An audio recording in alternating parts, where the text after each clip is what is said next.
السلام علیکم ورحمۃ اللہ وبرکاتہ۔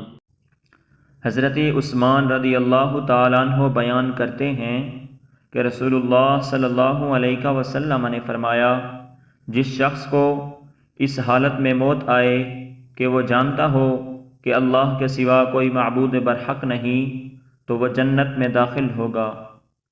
مشکوٰۃ المصابیح حدیث نمبر 37۔ اس کو مسلم اور ترمذی میں بھی روایت کیا گیا ہے۔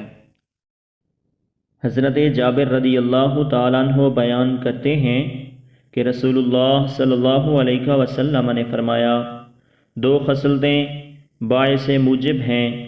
کسی شخص نے عرض کیا، اے اللہ کے رسول، وہ دو موجب کیا ہیں؟